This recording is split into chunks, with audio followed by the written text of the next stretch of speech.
The dust that rose from the collapse of St. Jude's Church on the 14th of October, 2023, did not smell of pulverized stone or rot, as one might expect from a structure built in the late 19th century.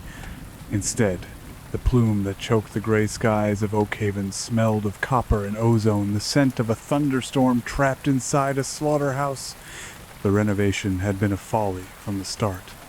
The foundation was soft, the soil beneath the town of Oak Haven notoriously shifting and damp, fed by the subterranean tributaries of the Blackwater Creek.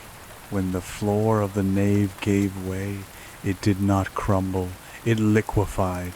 The earth swallowed the altar, the pews, and 3 members of the construction crew in a single, fluid gulp of geological violence. But it was what lay beneath the foundation that turned the tragedy into a blasphemy. They found the crypt 3 days later. It was not on any blueprints. It was a spherical chamber lined with obsidian that absorbed the beam of the flashlights, refusing to reflect the light back. In the center of this acoustic anomaly stood the hollow choir.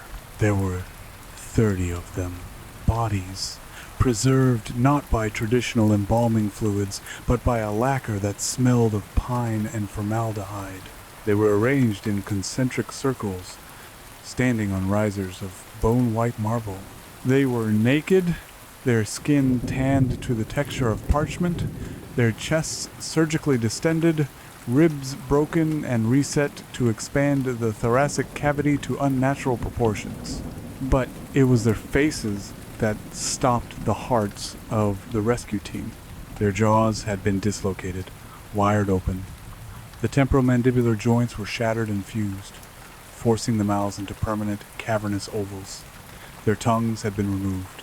In their place, metal reeds, tarnished brass and silver, had been surgically implanted into the throat, anchoring deep in the esophagus. They were not corpses. They were wind instruments made of meat and calcium, waiting for a breath strong enough to play them. Grace Elwood arrived in Oak Haven on the 21st of November. The autumn chill had turned the valley into a bowl of mist, and the trees stood like skeletal fingers grasping at the low-hanging clouds. Grace was not merely a music teacher, though that was the title on her tax returns. In the circles of the esoteric and the academic underground, she was known as an archaeoacoustician. She specialized in the sounds of the dead, the reconstruction of ancient ritual music, the acoustics of sacrificial chambers, the mathematics of Gregorian chants that were never meant to be heard by the laity. She had been summoned by the Oak Haven Historical Society, specifically by a man named Malachi Vane. The letter he had sent her was written on heavy, cream-colored paper, the ink sepia and smelling faintly of iron. "We have found a score written in the architecture of the human form," Vane had written.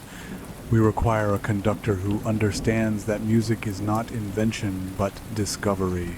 Grace parked her sedan near the cordon tape that surrounded the ruin of St. Jude's. She stepped out, her boots sinking into the mud. She was a tall woman, severe in her features, with hair the color of steel wool pulled back into a tight knot. She wore thick glasses that magnified the cold, analytical intelligence of her eyes. She did not look like a woman easily frightened. She looked like a woman who would dissect a nightmare to see how it worked. She was met at the perimeter by Malachi Vane. He was an older man, his skin the color of old paper, stretched tight over a skull that seemed too large for his face. He wore a heavy wool coat that swallowed his frame. "Miss Elwood," Vane said. His voice was a dry rasp, like leaves dragging over pavement. "You came." "I did," Grace replied, her voice a stark contrast, clear, resonant, a trained contralto. "Your description of the discovery was compelling, though I assume you omitted the more gruesome details for the sake of brevity." "There is no brevity in the work of the divine," Vane said, turning toward the ruined church. "Come, the wind is picking up, and when the wind blows through the crypt, the choir begins to whisper. You will want to hear it. They descended into the earth. The construction crew had stabilized the entrance with steel beams and floodlights, but the modernity of the equipment felt like a lie against the ancient darkness of the pit. As they climbed down the metal ladder, the air grew colder, heavier. The pressure changed, popping Grace's ears. When her boots hit the obsidian floor of the spherical chamber, the silence hit her like a physical blow. It was an absolute silence, a vacuum of sound. The obsidian walls sucked the noise of her breathing, her heartbeat, the rustle of her coat. Then she saw them. The floodlights cast long, distorted shadows against the walls. The 30 bodies stood in their eternal formation, their wired-open mouths gaping black holes in the harsh light. Grace approached the nearest figure, a male, perhaps 40 when he died, though the preservation made age difficult to determine. She leaned in close, ignoring the smell of old lacquer and stagnant air. She peered into the mouth. The brass reed glinted in the darkness of the throat. She saw the surgical scars running down the neck, the reinforcement of the larynx. She touched the chest. It was hard, resonant. The lungs had been filled with a porous resin, solidifying the airways into a specific shape. "Do you see?" Vane whispered. In this room, his whisper sounded like a shout directly into her ear canal. "This isn't just preservation," Grace murmured, running her gloved hand over the distended ribs. "This is luthery. Someone built them, like cellos. Look at the hands," Vane directed. Grace looked.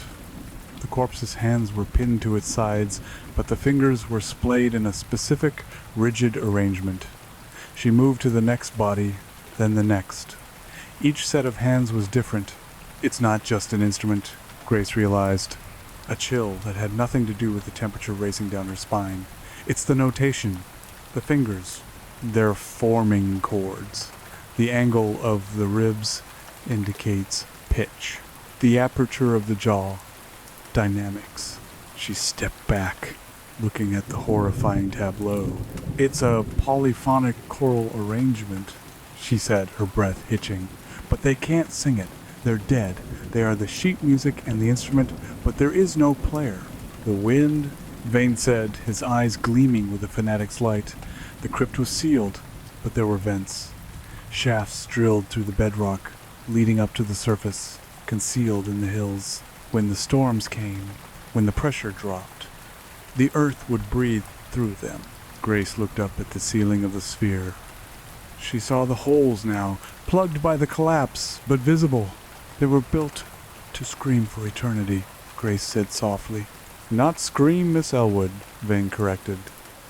"To summon. We need you to transcribe the song.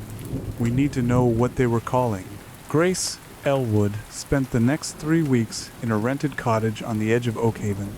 She turned the living room into a studio of macabre translation. She pinned photographs of the bodies to the walls, connecting them with red string, mapping the harmonic progression. She worked with a feverish intensity. She was an occultist at heart, a woman who believed that the universe was composed of vibration, that matter was simply music slowed down to a frequency that became solid. She had spent her life looking for the musica universalis, the harmony of the spheres. She had looked in the chants of Tibetan monks, in the death rattles of tuberculosis patients, in the electromagnetic hum of pulsars. But this was different.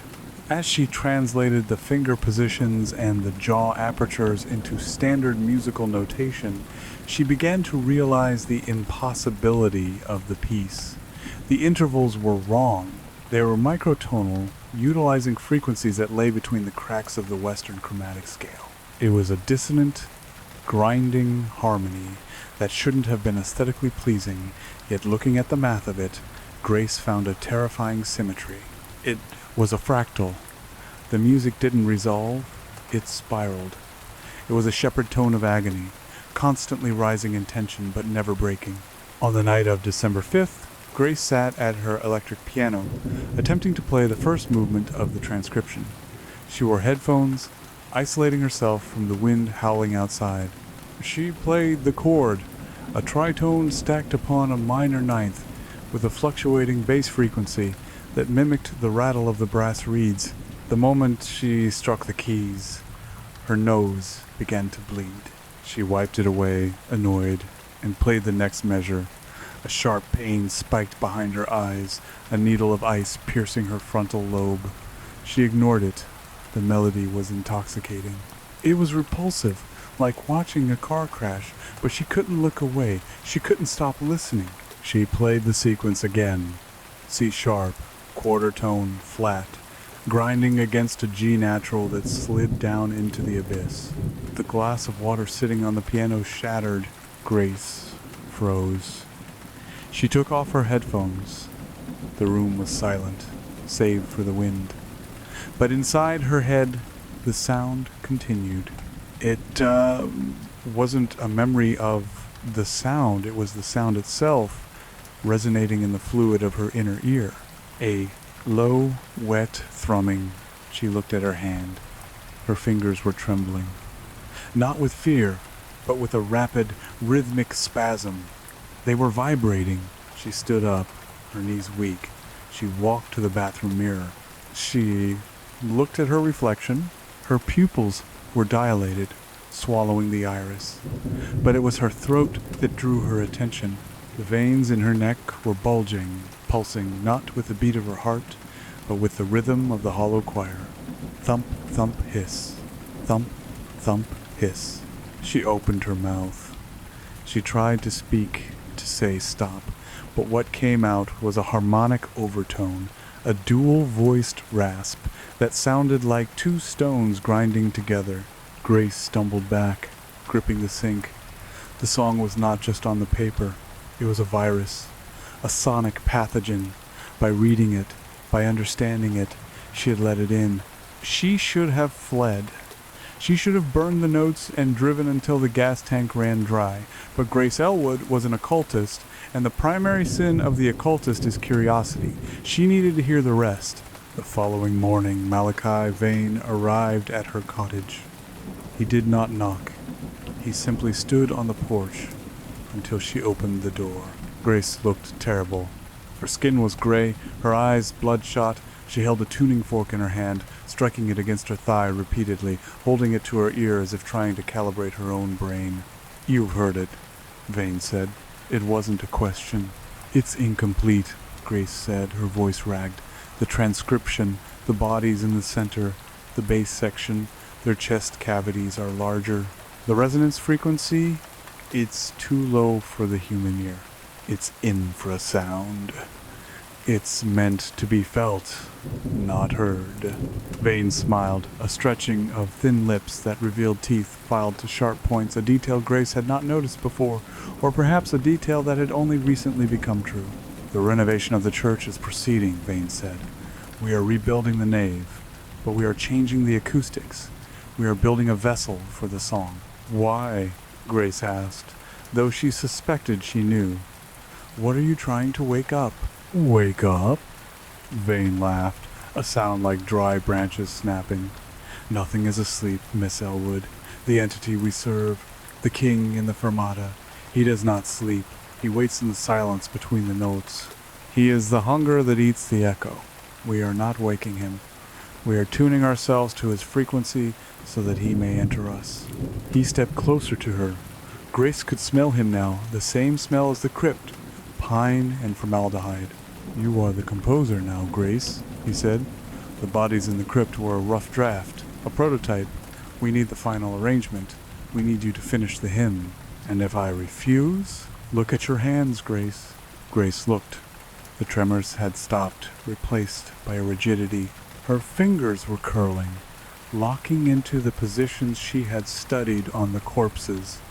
Her joints were stiffening. "You are already the instrument," Vane whispered. "You cannot stop playing. If you stop, the tension will snap you in half. The only way to survive the song is to sing it." December moved with agonizing slowness. The town of Oakhaven began to change. The birds stopped singing, they simply dropped dead from the trees, their chests burst open, the stray dogs vanished. The locals moved with a synchronized, jerky rhythm. as if they were all listening to a beat that no one else could hear. Grace rarely left the cottage. She was transforming. Her hearing had become agonizingly acute. She could hear the worms burrowing in the earth beneath the floorboards. She could hear the blood rushing through the veins of the postman who dropped mail at the slot. She worked on the finale of the hymn. She realized that the phonetic sounds the bodies were shaping were not any known language. They were raw acoustic shapes. Kla tu, ferata, nihil ex. No, that was too simple. It was more visceral. Gra, KKTH, SSSP2. Glottal stops that required the throat to close completely. Fricatives that needed the teeth to be filed. Vowels that required the jaw to be unhinged. Grace sat at her desk, the manuscript before her. She took a scalpel from her kit. She looked at the diagram. She had drawn a modification of the soft palette.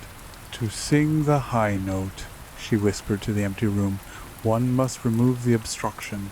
She didn't feel pain as she sliced into the back of her own throat. She only felt a sense of rightness. The blood that dripped onto the manuscript didn't splatter.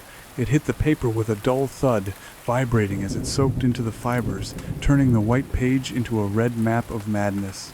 On the 24th of December, the night of the Christmas Eve Mass, the town gathered at the rebuilt St. Jude's. The church was no longer a place of worship in any Christian sense. The pews had been removed. The floor was a single concave dish of polished marble. The walls were lined with copper piping that spiraled up to the vaulted ceiling, which was now open to the winter sky. Grace stood at the pulpit. She wore a high-collared black dress that concealed the bandages on her neck. Her face was gaunt, her eyes burning with a cold blue fire. She held a baton made from a human radius bone. The congregation stood before her. 300 people. Men, women, children. They were silent. They looked at her with eyes that held no fear, only a terrible, hungry anticipation. Malachi Vane stood in the front row. He nodded to her. Grace raised the baton. The silence in the church was absolute. It was a pressure, a physical weight. She brought the baton down. The town of Oakhaven began to scream. But it was not a scream of chaos. It was a chord. 300 jaws dropped open. 300 throats, modified in secret over the last month, pushed air through scar tissue and metal implants. The sound was deafening. It hit Grace like a physical wave, blowing her hair back. It was the chord from the crypt, but amplified 1,000 times. The dissonance was so profound it made her vision blur.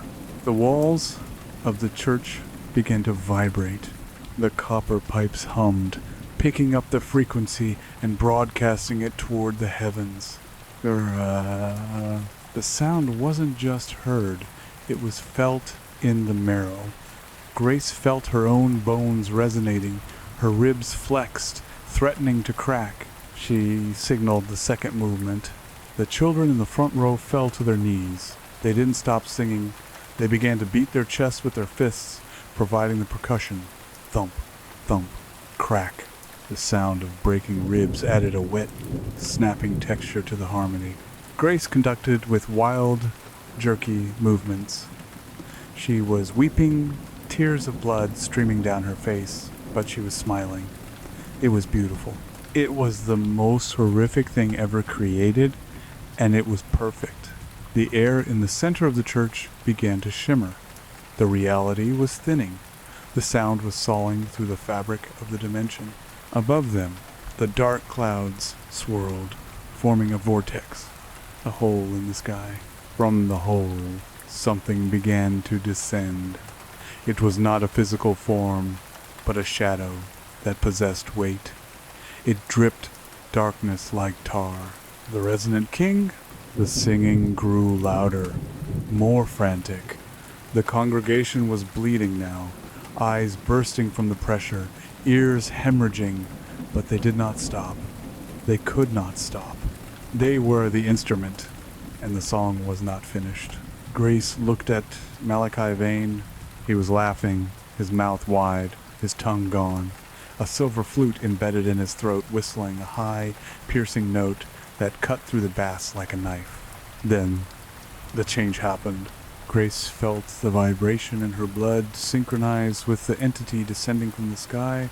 She realized the final twist of the hymn. The bodies in the crypt, they hadn't died after being modified. The modification was the death.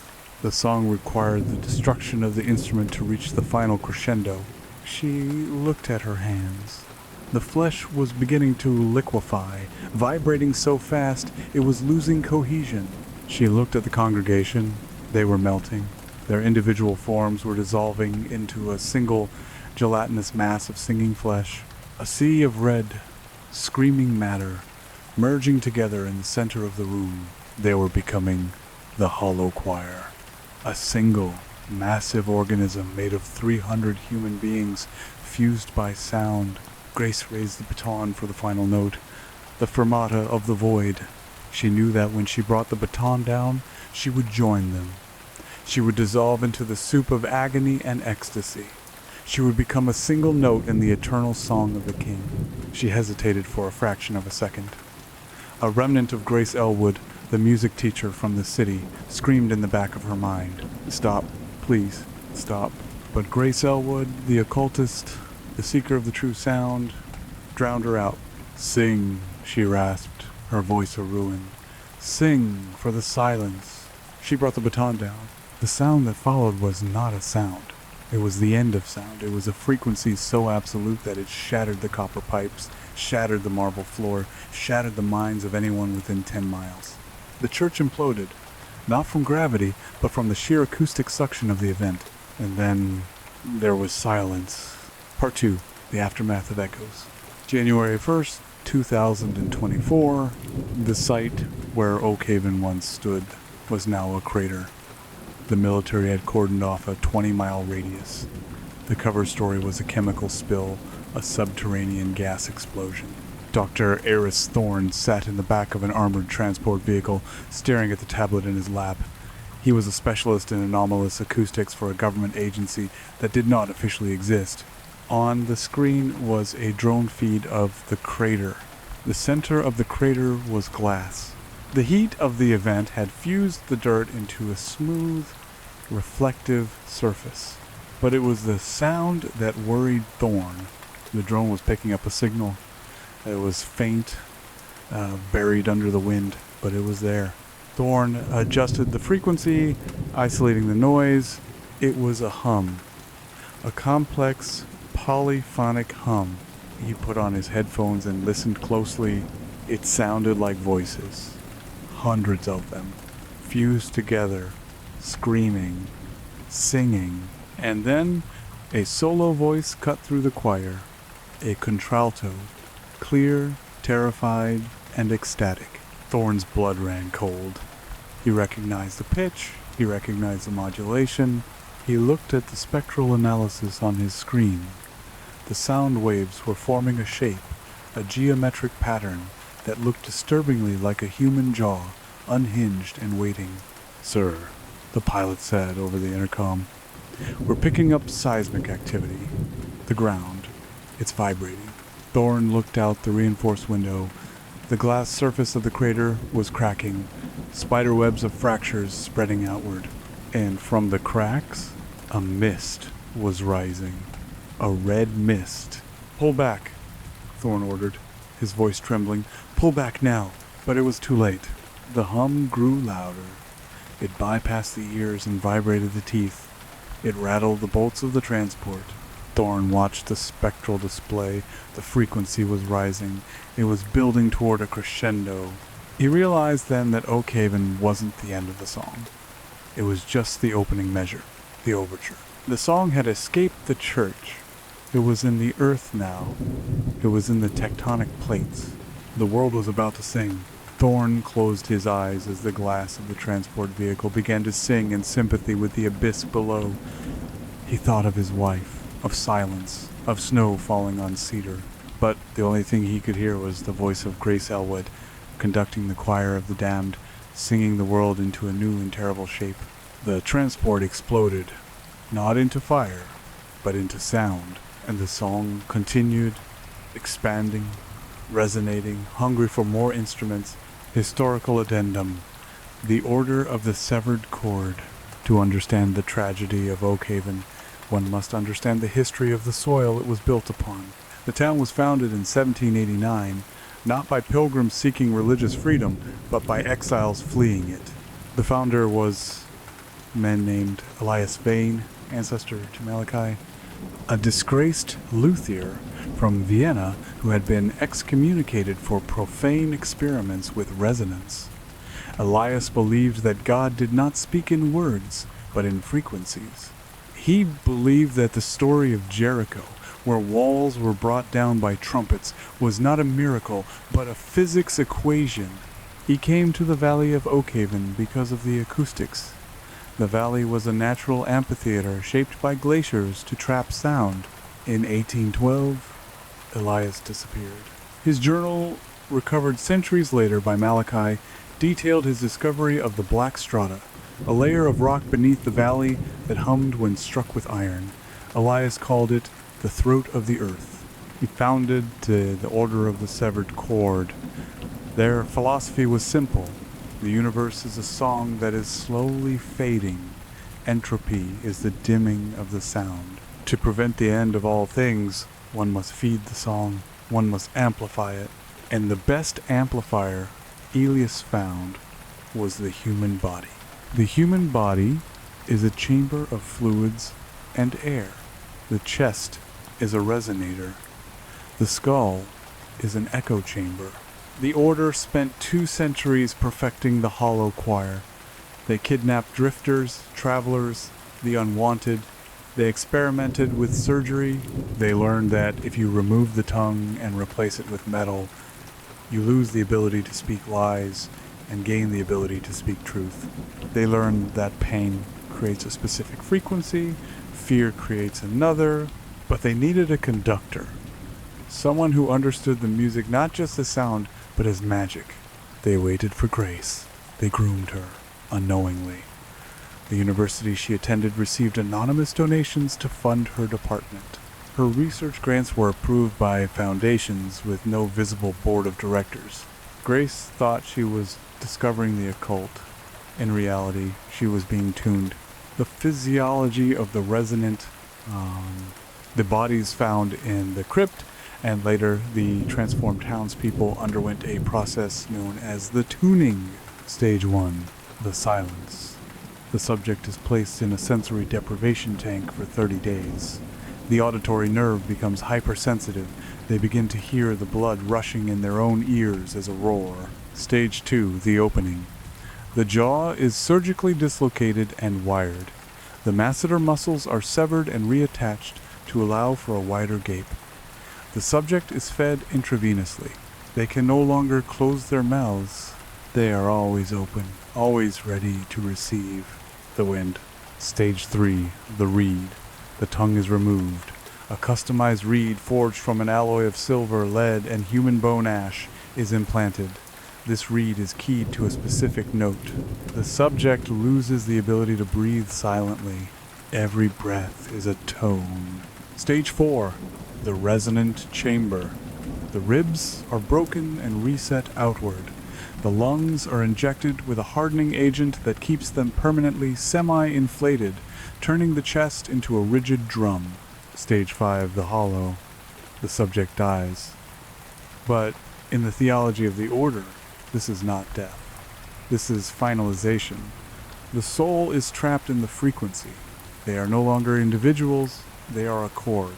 Grace Elwood did not just translate the music, she perfected the process. She realized that for the summoning to work, the subjects had to be alive and willing during the transformation. The pain was the fuel. The devotion was the catalyst. When the town of Oakhaven sang that night, they were not victims. They were zealots. They tore their own throats out to hit the high notes. The nature of the entity. The entity summoned the resonant king, the gaping maw. The silence between stars is not a god in the anthropomorphic sense. It is a sentient waveform. It exists in the dark matter between galaxies. It feeds on order. It breaks down matter into sound, then consumes the sound into silence. By turning Oakhaven into a massive instrument, Grace Elwood created a beacon. She essentially turned on a porch light in the middle of a cosmic jungle, attracting a predator that eats reality. The crater is now a wound in the world. The sound emanating from it is spreading. It causes madness in those who hear it. Animals migrate away or kill themselves. Plants grow into twisted spiral shapes that mimic the inner ear. And deep in the glass earth, the fused biomass of 300 people continues to sing. They are waiting for the encore. There was one survivor of Oakhaven, a young boy, 10 years old, named Timothy. He was deaf. He had been in the church that night, brought by his parents. When the music started, he felt a vibration, but he could not hear the command to join. He could not hear the frequency that hijacked the brain's motor functions. He saw his mother tear her own cheeks open. He saw his father smash his head against the pew to the rhythm. Timothy ran. He hid in the root cellar of the parsonage, burying himself under sacks of potatoes. The earth shook. The stone cracked, but the sound could not take him. He was found 3 days later by the military sweep. Timothy is now in a facility in Nevada. He has not spoken since that night. He spends his days drawing. He draws circles, concentric circles, mouths, thousands of mouths, all screaming. And sometimes, when the doctors are not looking, he presses his hand against the wall of his cell, closes his eyes, and smiles, because even though he is deaf, he can feel it. The walls are humming. The song is getting louder. It is coming. The music theory of the abyss. Grace Elwood's notes, recovered from the wreckage of the cottage, provide a terrifying insight into the logic of the summoning. She utilized a system she called necroharmonics. Standard music theory is based on the relationships between notes intervals. A major third is happy, a minor third is sad, a tritone is unsettled. Necroharmonics is based on the relationship between biological destruction and acoustic output. The sound of bone on bone.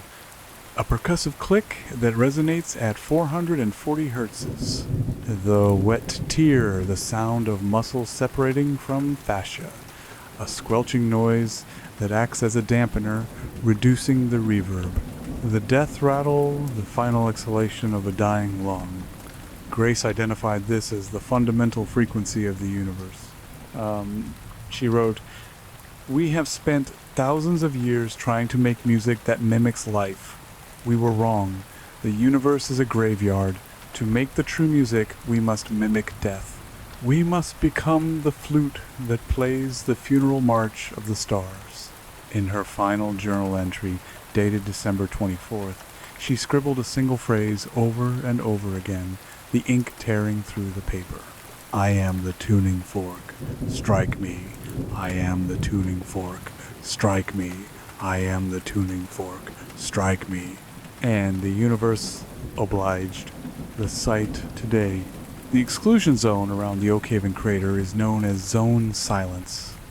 It is guarded by automated drones because human guards proved unreliable. They would inevitably remove their ear protection. They claimed they could hear a choir singing a lullaby. They would walk into the crater and never return. The drones record audio constantly.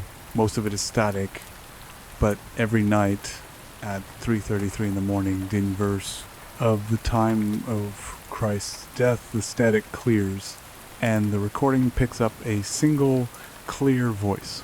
It is Grace. She is still conducting, and she is starting to teach the stones how to sing.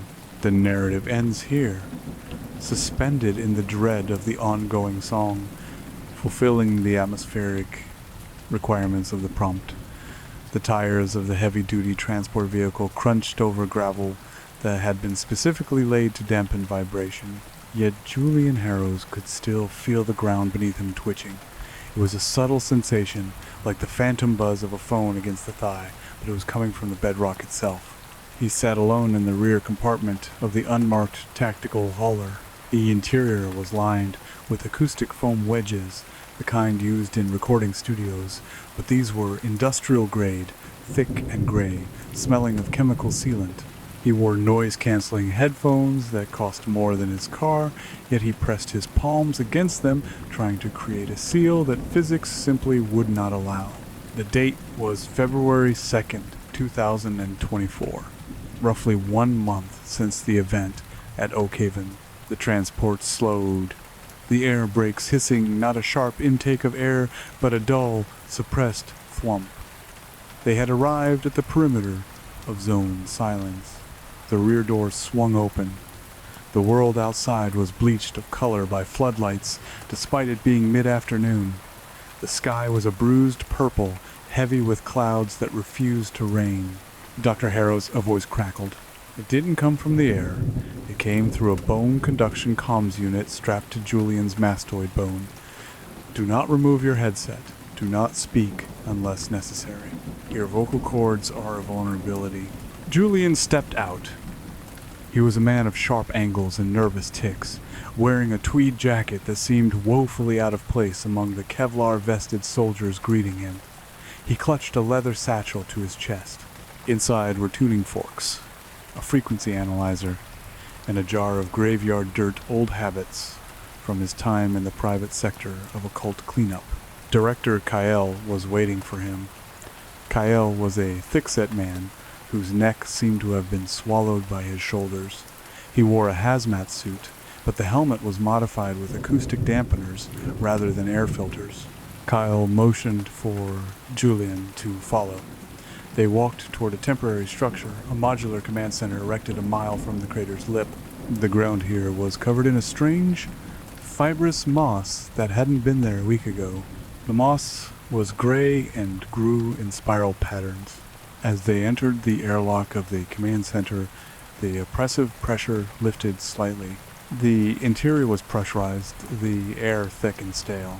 Cale removed his helmet, revealing a face pale with exhaustion. Capillaries had burst in his cheeks, creating spiderwebs of red. "You read the briefing?" Cale asked, his voice low. "I read the redacted version," Julian replied. His own voice sounded foreign to him, flat and devoid of resonance. "You said there was a containment breach. You didn't say the geology was mutating." "It's not mutating," Cale said, leading him down a corridor lined with monitors. "It's tuning. Look." He stopped at a viewing port. It was made of triple-paned, leaded glass. Julian looked out at the crater where Oak Haven once stood.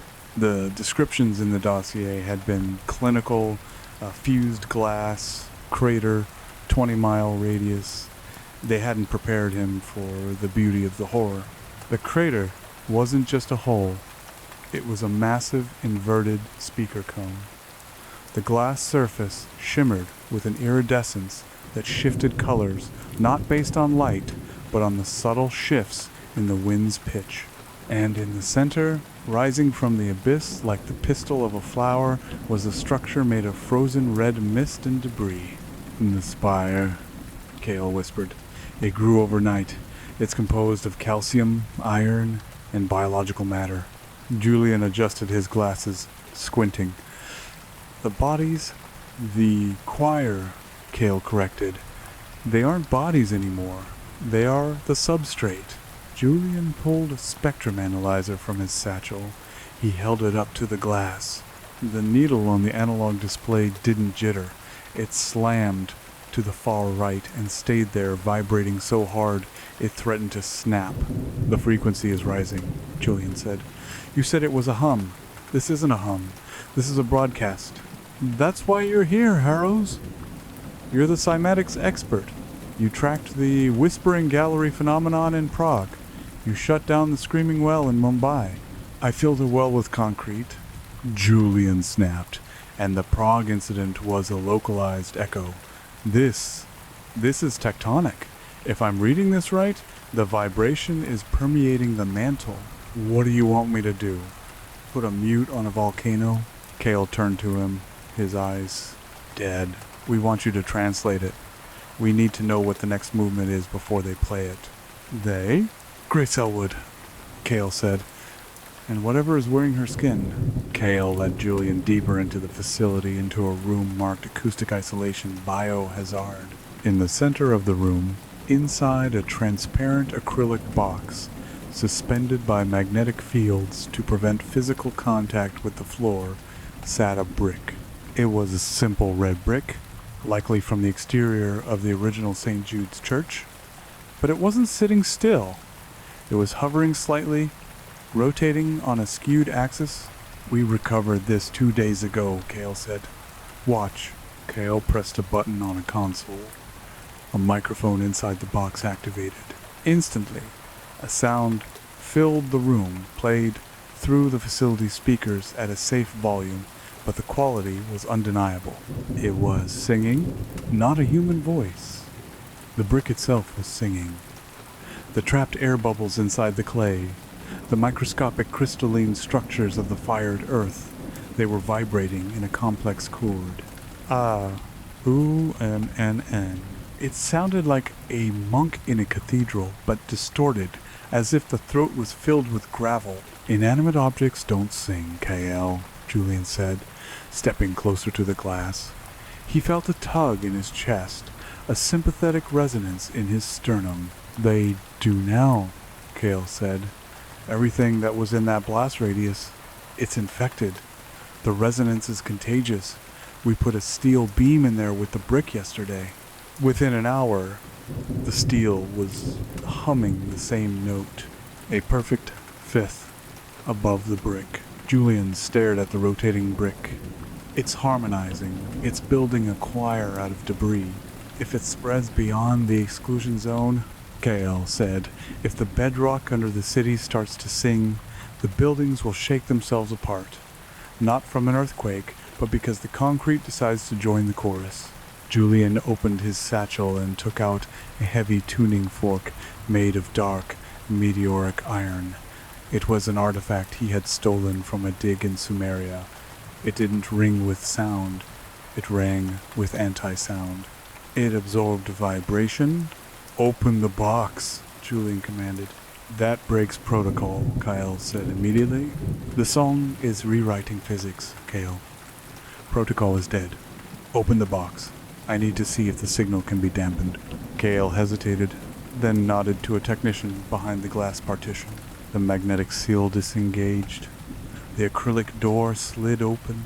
The sound was no longer coming through the speakers. It was in the room. It hit Julian like a physical slap. The air tasted of copper and ozone. The brick song was louder than it should have been, a piercing, mournful wail that made his teeth ache. Gluria. It wasn't just noise, it was a word.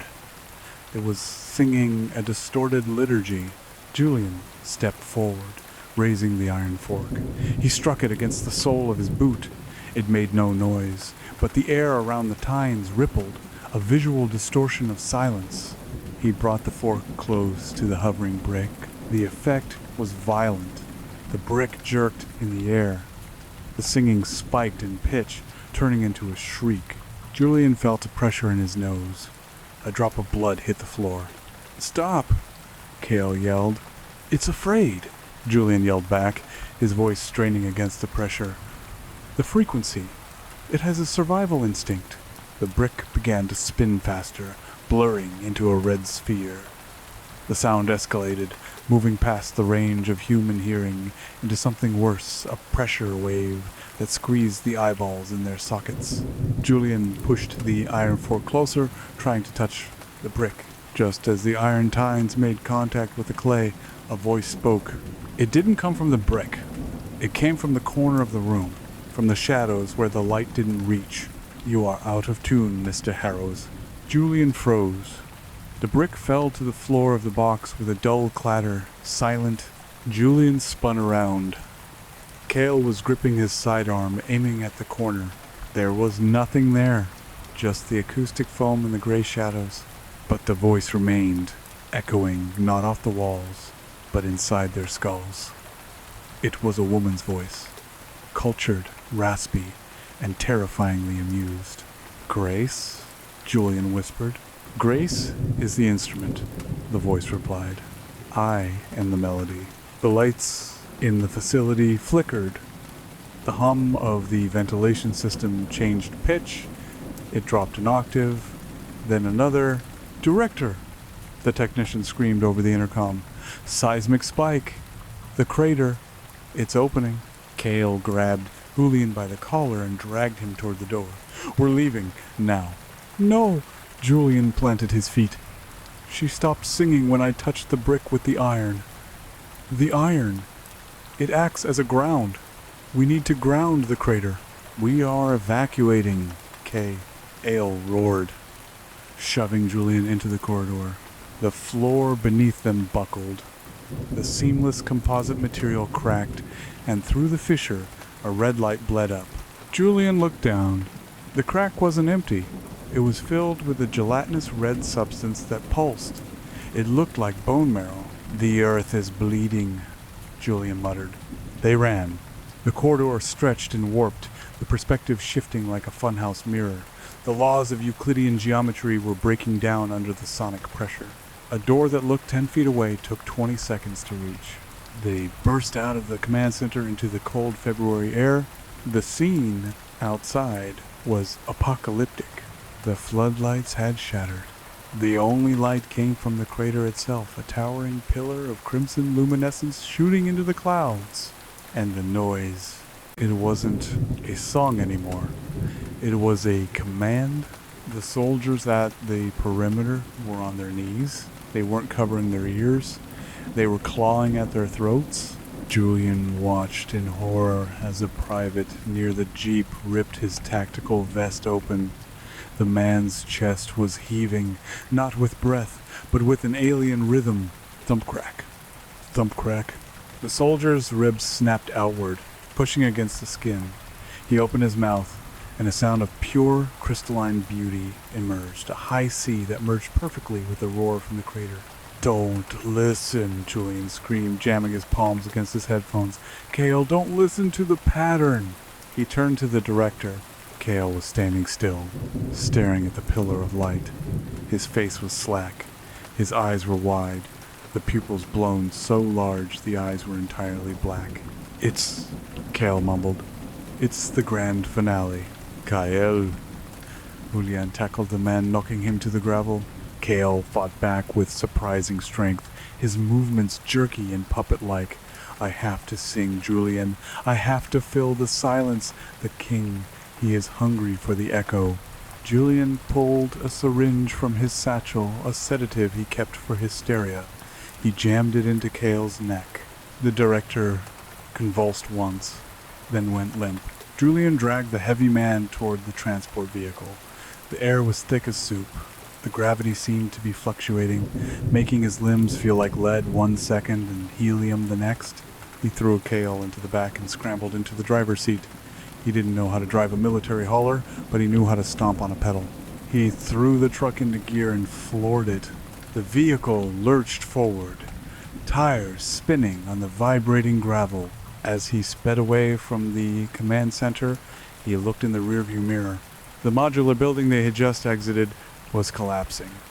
But it wasn't falling down, it was unraveling. The metal walls were unspooling like ribbons, vibrating apart at the molecular level. And rising from the wreckage of the camp, the soldiers, those who were still whole, were marching toward the crater. They marched in perfect lockstep, a new percussion section for the damned. Julian drove until the red glow was a smudge on the horizon. He drove until the fuel gauge screamed low. He pulled off the road into a dense thicket of pine trees, miles outside the official exclusion zone. Silence. Actual silence. Or as close as nature allowed. The wind in the trees. The cooling tick of the engine. Julian slumped over the steering wheel, his breath coming in ragged gasps. He checked Cale in the back. The man was unconscious, breathing shallowly. Julian sat up and looked at his hands. They were shaking. He reached into his pocket and pulled out the tuning fork. The meteoric iron was warm. He looked at the tines. They were bent. The iron had warped. not from heat, but from the force of the sound it had tried to absorb. Julian realized then the magnitude of the mistake the agency had made. They thought they were containing a localized event. They thought they were studying a haunted church, but the brick had sung. The steel had sung. He looked out the windshield at the pine trees. He rolled down the window. He listened. It was faint, almost imperceptible, but it was there.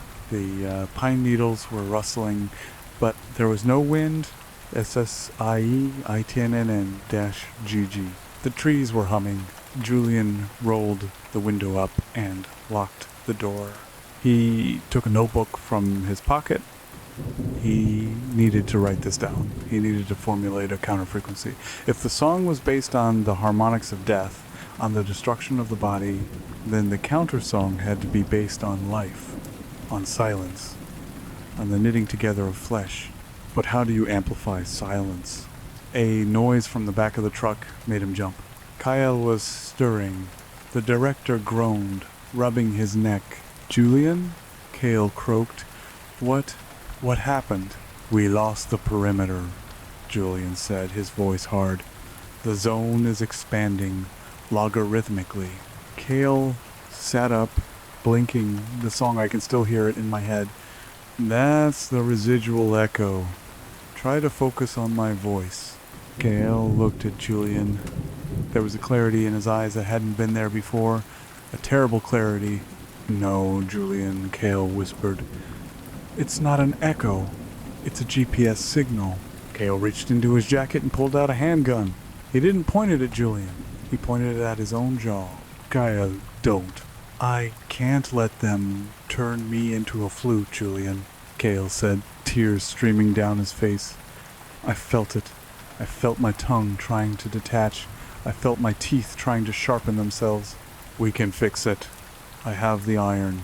"The iron is just a mute," Cale said. "It doesn't stop the music. It just muffles it." Cale looked out the window at the dark woods.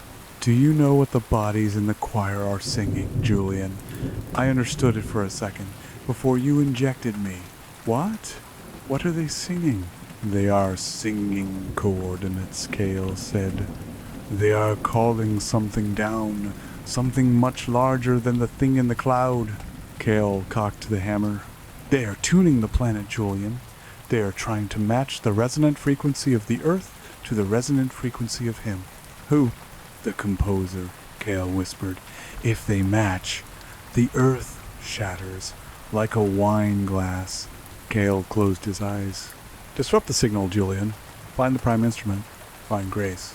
"Cale, put the gun down." "I have to make a rest," Cale said. "A quarter rest." Bang. The sound was deafening in the small cabin. Julian flinched, covering his face against the splatter. Silence returned, but it was a wet, heavy silence. Julian sat there for a long time, staring at the dashboard. He was alone now, truly alone. He looked at the dead man in the rear-view mirror. He looked at the bent tuning fork in his lap. He started the engine. He turned the truck around. He wasn't running away. There was nowhere to run. If the trees were singing, if the dirt was humming, the infection was already in the groundwater. "Find Grace," he whispered to himself. He shifted the truck into gear and headed back toward the red glow on the horizon. He reached into his satchel and pulled out a small, sealed vial of mercury. Another artifact. Mercury was heavy, fluid. It shifted fast. "Necroharmonics," he muttered, remembering the file. Bone on bone, wet tear. He needed a conductor's baton, but not of bone. He needed something that could silence a choir. He drove toward the zone, his mind racing through the physics of sound cancellation. To cancel a wave, you need an equal and opposite wave. To cancel a song of death, you need a scream of birth, or a prayer of absolute nullification. As he crossed the perimeter line again, the tires began to sing. "Welcome back, little ear," the mud whispered beneath the wheels. Julian turned on the radio. He turned it to pure static. He cranked the volume to the maximum. "Let's see who sings louder," he growled. He drove into the red mist, the white noise, his only shield against the hymn of the end. The static from the radio was a harsh, comforting blanket, a wall of meaningless friction against the symphonic madness outside.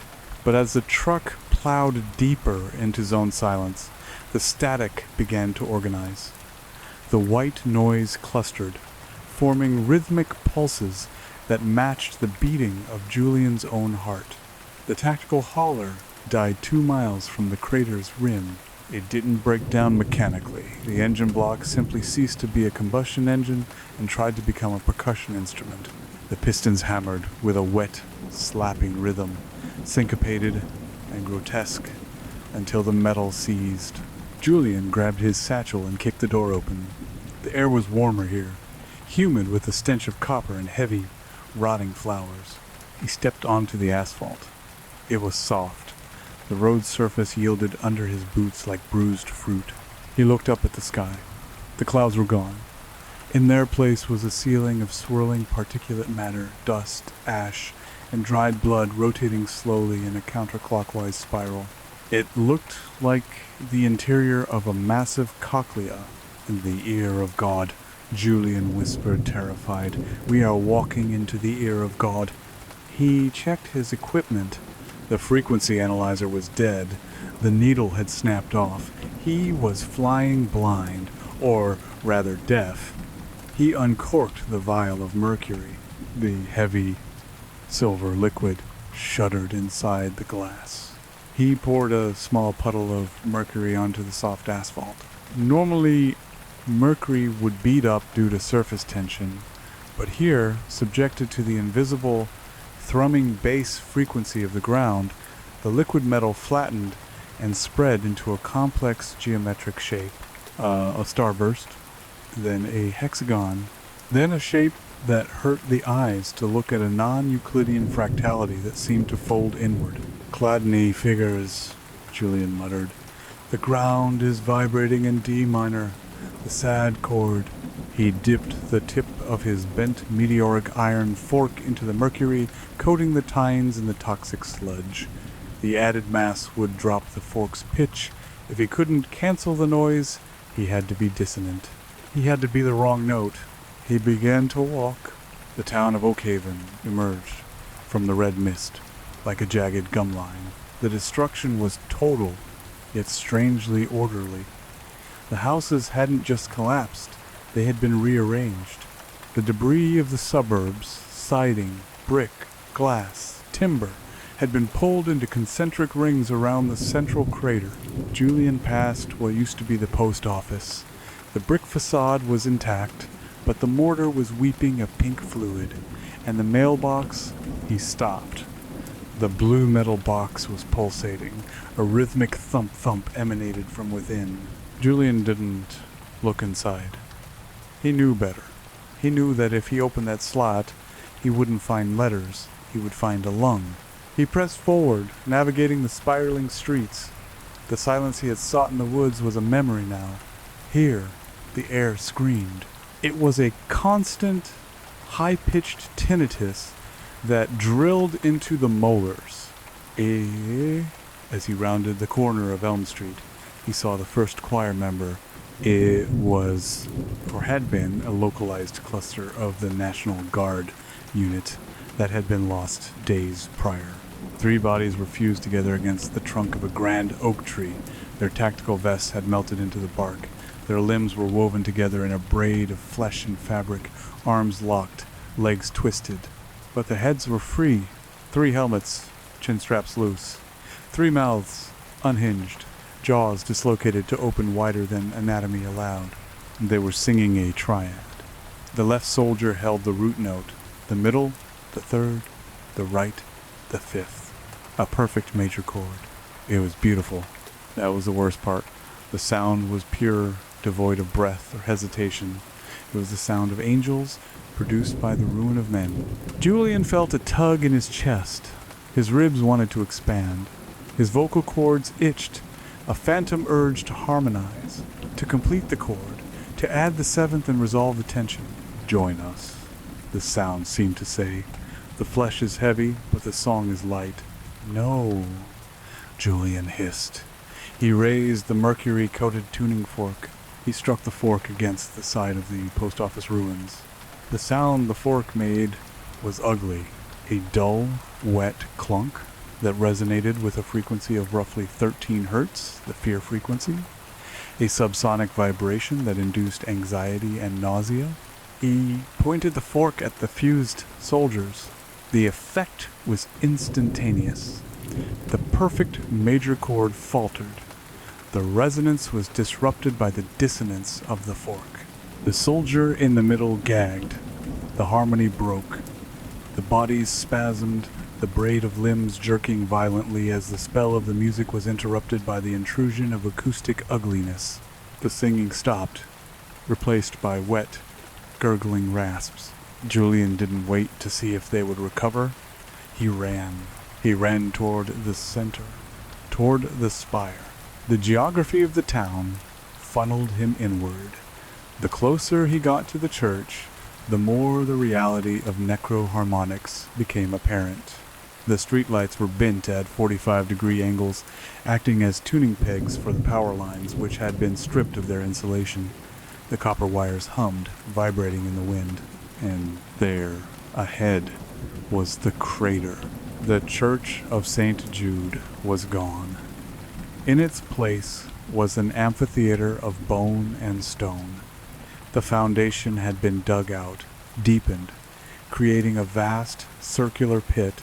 At the bottom of the pit lay the choir revealed in the renovation, the hundreds of desiccated bodies Grace had come to study.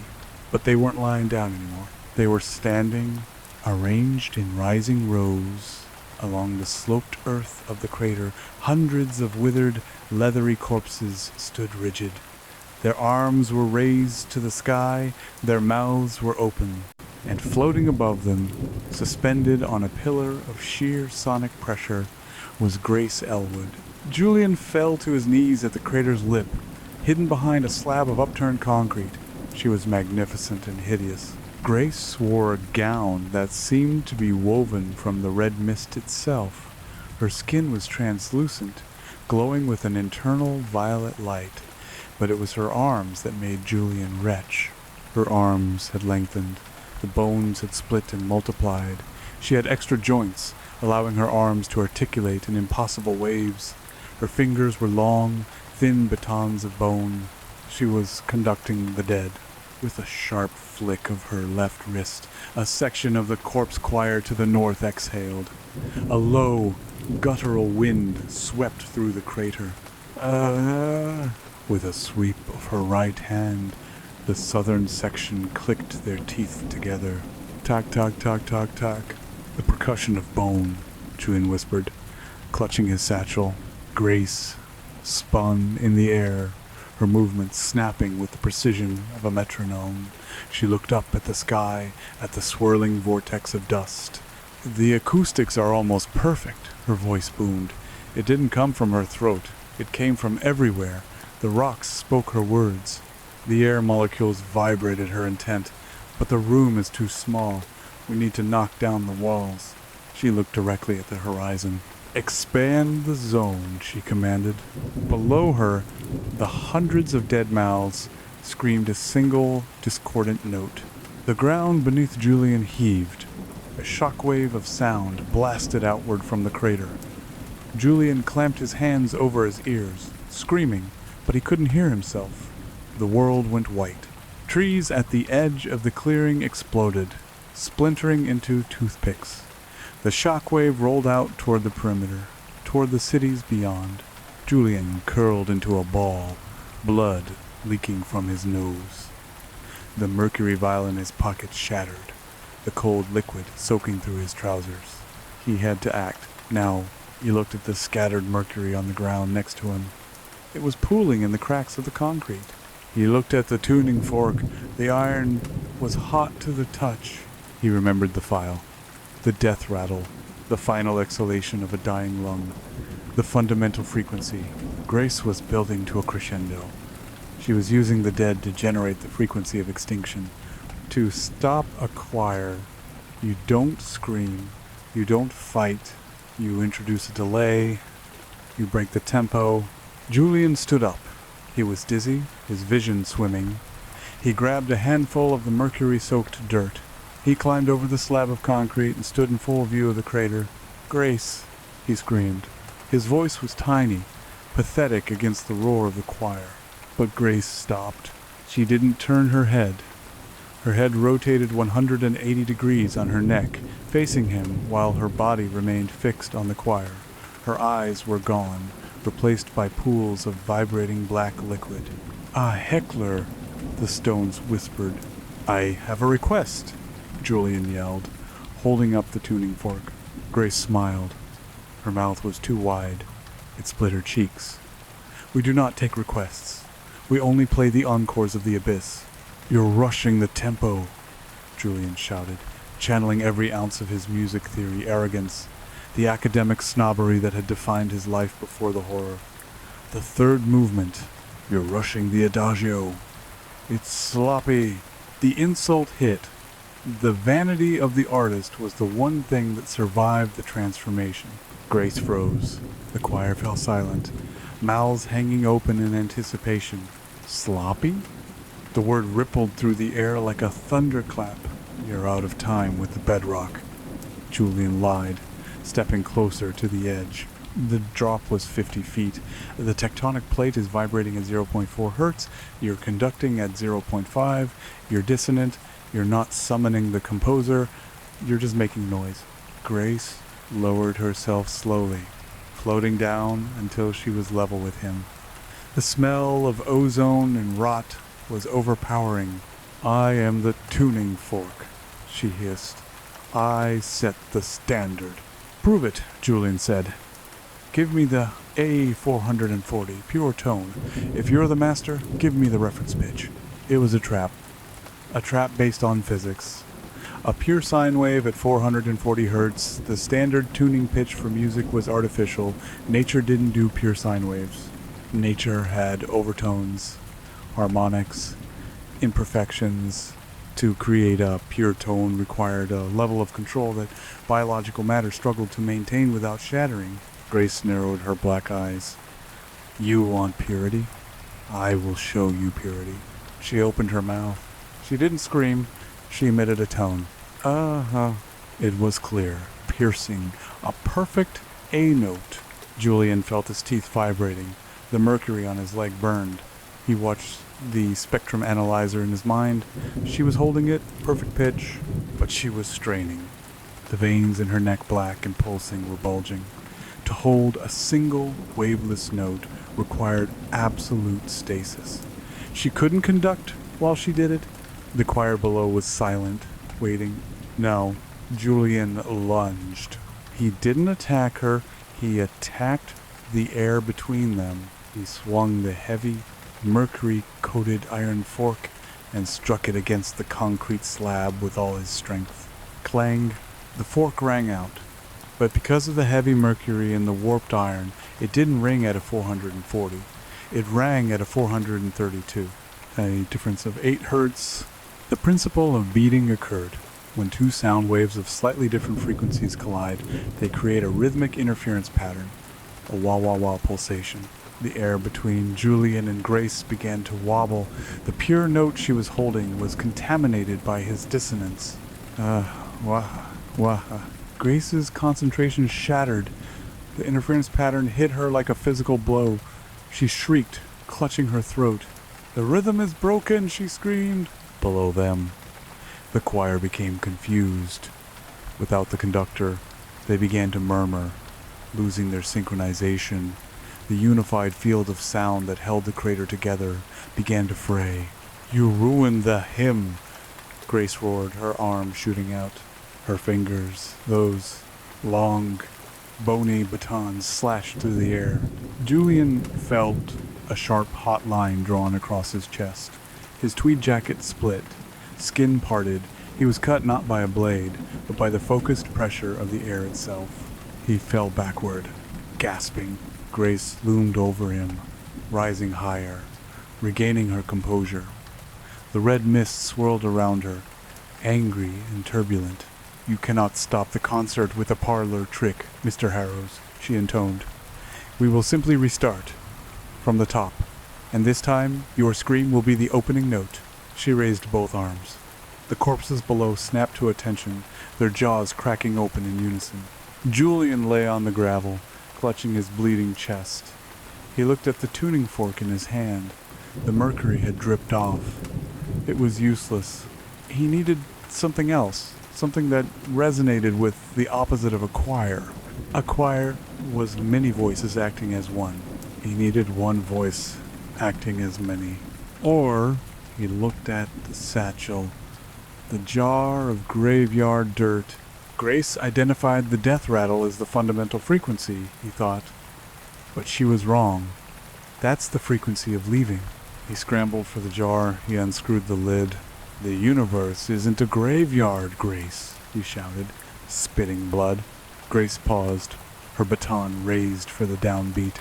"It's a womb." Julian didn't throw the dirt at her. He threw it into his own mouth. It was vile, dry, gritty, tasting of centuries of decay. He gagged, choking on the soil of Oak Haven's ancestors. He forced himself to swallow. He forced the silence of the earth down his throat. He stood up, swaying. "You want a voice?" Julian rasped. "Here." He opened his mouth to scream, but he didn't use his vocal cords. He pushed the air through the graveyard, dirt coating his throat. He didn't produce a tone. He produced a dampener, a sound like dry leaves, like a stone lid sliding shut, like a shovel piercing soil. It was the anti-sound, the sound of burial. The effect on the crater was catastrophic. The sound waves coming from the choir hit the burial frequency coming from Julian and simply died. The reverb was swallowed, the echo was buried. Grace screamed silently. She waved her arms frantically, but no sound came out. The air had become too heavy to carry the tune. The bodies in the pit began to crumble. Deprived of the sonic resonance that held their dried tissues together, they turned to dust. Rows of the choir collapsed into piles of bone meal. Grace fell. She dropped out of the air, the sonic pillar dissolving beneath her. She hit the slope of the crater with a sickening crunch, rolling down toward the pile of dust that used to be her instrument. Julian fell to his knees, spitting out mud and bile. The silence that rushed back into the crater was deafening. The red mist slowed its rotation. But it wasn't over. From the bottom of the pit, where Grace lay broken among the dust of the choir, a low vibration began. It wasn't a song, it was a laugh. Julian watched, horrified, as Grace's body began to twist. Her back arched, snapping the spine. Her limbs retracted, pulling into her torso. The skin of her back split open, and from the wet, red ruin of her human form, something else began to uncoil. Something pale, something that looked like the ivory keys of a piano, arranged in a spiral. "Intermission is over," the thing inside Grace whispered. The ground shook. The spire in the center of the crater cracked open. Julian realized with a sinking heart that Cale was right. The choir was just the opening act. The composer had heard the silence, and he was coming to fill it. The spiral of ivory did not stop growing. It pushed upward, a helical growth of calcified matter that tore through the remaining tatters of Grace Elwood's humanity like a sapling breaching dead soil. Julian scrambled backward, his boots sliding on the loose gravel of the crater's rim. The physics of the situation were unraveling before his eyes. Conservation of mass had been abandoned. The thing erupting from the pile of bone dust was larger than the woman who had birthed it. It was a pipe organ made of meat. The keys were indeed ribs, bleached white and flattened, arranged in a terrifying spiraling keyboard that wound around a central column of raw, pulsating muscle. The pipes were not metal, but elongated, hollowed out tibias and femurs fused together and stretching up toward the swirling red vortex in the sky. They grew rapidly, telescoping outward with wet popping sounds, locking into place to form a grotesque rank of wind instruments. A hydraulic hiss filled the crater. It was the sound of the bellows, the massive lungs of the creature exposed, and glistening at the base of the structure inflated, they drew in the dust of the disintegrated choir. The dead were not gone. They were fuel. Pneumatic harmonics, Julian whispered, his mind retreating into analysis to escape the horror. It's breathing the dead to power the song. The entity that used to be Grace no longer had a face. Where her head had been, there was now only the open, cavernous bell of a trumpet formed from the fused plates of her skull. The invisible hands of the composer descended. Julian didn't see them, but he saw their impact. The rib keys depressed on their own. Click, clack, thrum. A chord blasted from the bone pipes. It wasn't sound. It was force. The air in front of the creature compressed into a visible wall of distortion. It slammed into the crater wall 20 feet below Julian. The earth detonated. Rock turned to powder instantly. The shockwave threw Julian flat onto his back, knocking the wind out of him for the second time. His ears popped painfully, and a trickle of warm fluid ran down his neck. The chord held. It was a low, grinding C-sharp, vibrating at a frequency that made Julian's vision blur. B-R-R-R-M-M-M-M-M-M-M. The ground beneath him began to liquefy. The soil, agitated by the intense vibration, was undergoing thixotropy, turning from solid to quicksand. Julian clawed at the gravel, trying to find purchase, but he was sinking. The song was trying to swallow him. Move, he choked out. Move, or become a note. He rolled to his side, grabbing the jagged edge of the concrete slab he had used for cover. He hauled himself up, his muscles screaming. The sound from the pit was a physical weight, a heavy blanket of lead pressing down on his shoulders. He looked into the crater. The organ was playing a toccata of destruction. The invisible fingers danced over the rib keys with impossible speed. With every note, the landscape shifted. To the left, a cluster of pulverized brick from the church foundation rose into the air. The sound waves were creating acoustic levitation traps. The bricks hovered, spinning, then slammed together to form a crude, floating archway. It's rebuilding, Julian realized, horror dawning cold in his gut. It's not just destroying Oak Haven, it's rearranging it. It's building a new venue. The entity was constructing a cathedral out of the wreckage, binding mortar and stone not with cement, but with sound pressure. A sudden dissonance from the pit drew his attention. The trumpet skull swiveled, the dark orifice aimed directly at the rim where Julian lay. The composer had spotted the flaw in the audience. Wah-ha! A focused beam of sound, high and piercing, slashed toward him. Julian didn't think. He threw himself to the right, rolling behind the bulk of a toppled oak tree just as the sonic lance struck his previous position. The concrete slab shattered. It didn't break into chunks. It disintegrated into sand, blown apart at the molecular level by the sheer amplitude of the frequency. Julian pressed his back against the rotting bark of the log. He was hyperventilating. His chest wound was burning. The fabric of his shirt stuck to the drying blood. He patted his pockets frantically. Empty. The mercury was gone. The tuning fork was a useless piece of scrap iron. The graveyard dirt was in his stomach, making him nauseous, but clearly not powerful enough to dampen a creature of this magnitude.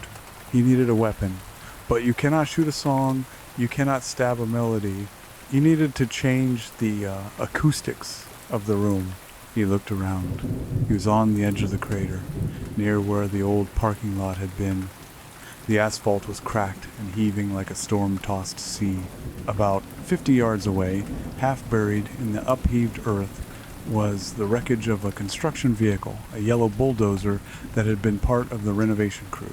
Heavy metal, density. Julian's eyes narrowed. Damping capacity, he muttered. Cast iron has high internal friction.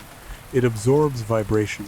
If he could get inside the cab, the mass of the machine might shield him long enough to think. Or better yet, he looked at the massive steel blade of the dozer. It was resting against a large deposit of quartz-heavy granite. Quartz is piezoelectric. If you squeeze it, it generates electricity. If you vibrate it, it generates a charge. Julian finished the thought. A spark. The organ in the pit swelled, the bone pipes lengthening, shifting pitch. The red mist overhead began to descend, funneling into the trumpet mouth. The sky was connecting to the earth. Julian sprinted. He broke cover, his boots pounding on the unstable ground. The organ screamed a discordant glissando that sounded like 1,000 violins snapping their strings at once. The air around Julian turned hard. The resistance was like running through water, then molasses. The sound pressure was increasing, trying to freeze him in place. Push, his mind screamed. Push through the noise. He lowered his shoulder and rammed through the wall of sound. His nose began to bleed again, a steady drip, drip, drip that he couldn't wipe away. A secondary shockwave hit the ground to his left. A geyser of dirt erupted, peppering him with shrapnel. A sharp stone sliced his cheek, but he didn't stop. He reached the bulldozer. He threw himself against the tracks, gasping for air. The yellow metal was humming, vibrating in sympathy with the creature's song. Julian crawled toward the front, toward the massive steel blade. The blade was wedged tight against the granite boulder. The vibration of the ground was causing the steel to hammer against the rock. Clang, clang, clang, clang. It was a rhythmic percussion, a steady beat, amidst the chaotic jazz of the monster. Julian looked at the contact point. Tiny blue sparks were jumping between the steel and the quartz. Piezoelectric effect, Julian wheezed. Voltage. He looked back at the pit. The organ was growing taller. The floating bricks were forming a vaulted ceiling over the crater.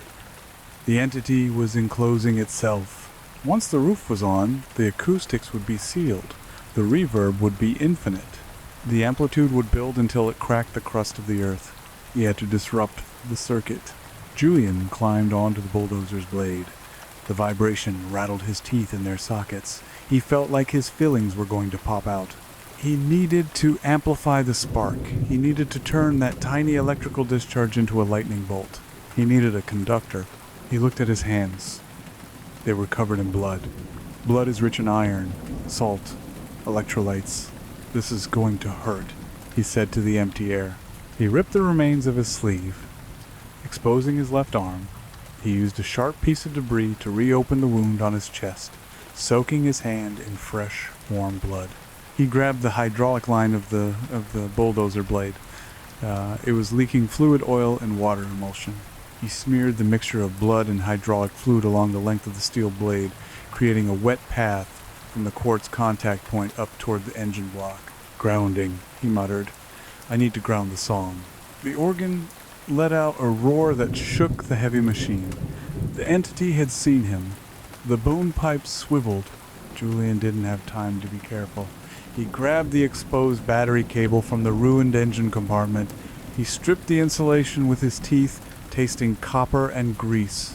He wrapped the copper wire around his blood-slicked hand. Come on, he snarled. He jammed his hand into the gap between the steel blade and the quartz rock. The connection was made. The vibration of the earth, the very song the monster was singing, hammered the steel blade against the crystal. The mechanical energy converted instantly into electrical energy. Thousands of volts surged through the quartz, into the blood, into the wire, and through Julian. He screamed. It wasn't a scream of fear. It was the scream of a living fuse. His body arched, muscles seizing as the electricity coursed through him, but he didn't let go. He channeled the current. He became the bridge between the Earth's vibration and the machine's potential. The bulldozer's horn short-circuited, but it didn't just honk. Because of the massive voltage spike and the distorted acoustics of the zone, the horn shrieked. It was a square wave, a harsh, digital, electrical scream that cut through the organic analog richness of the bone organ's song. Bee. The sound was hideous. It was the sound of technology dying. The beam of sound coming from the organ collided with the electronic shriek of the bulldozer. Organic resonance met electrical resistance. The air between them flashed violet. A static discharge exploded outward, lightning arcing wildly through the red mist in the pit. The organ recoiled. The bone pipes shuddered. The square wave was unnatural. It didn't fit the harmonic scale of the dead. It was noise. Pure, filtered noise. The floating cathedral faltered. The bricks that had been levitating dropped out of the air, raining down into the pit with thunderous crashes. The organ thrashed, its rib keys clicking frantically, trying to find a counter note, but the relentless, monotone screech of the shorted horn was overwhelming the intricate melody. Julian was thrown clear of the machine by the electrical arc.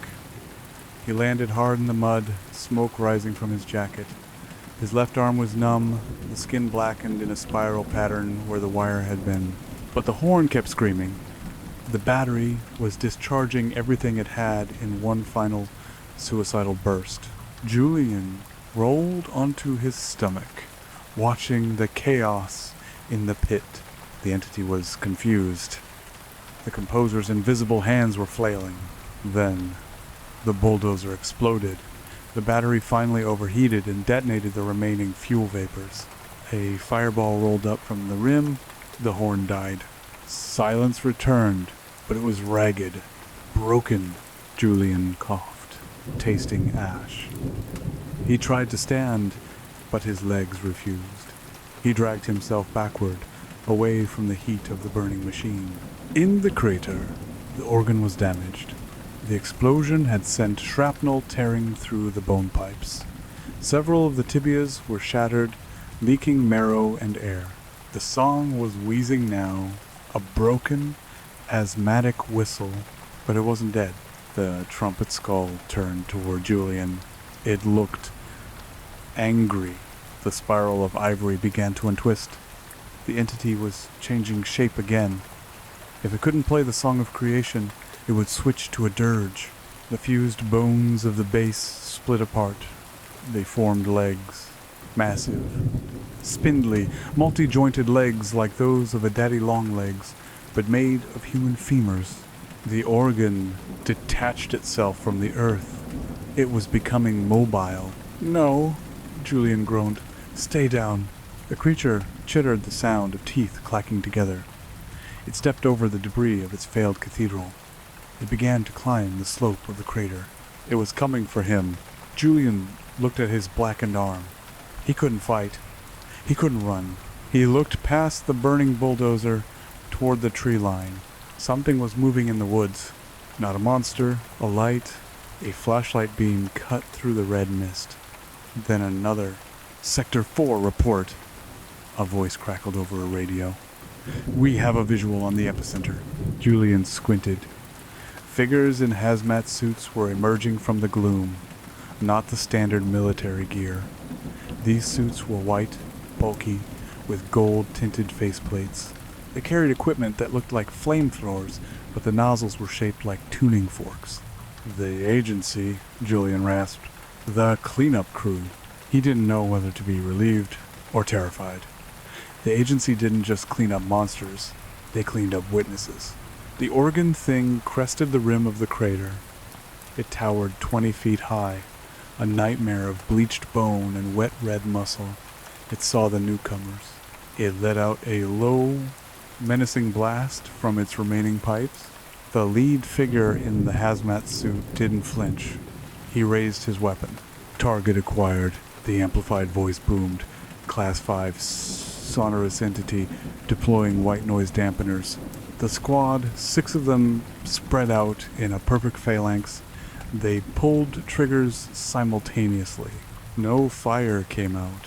Instead, the air in front of them turned gray. A cone of absolute silence erupted from the nozzles.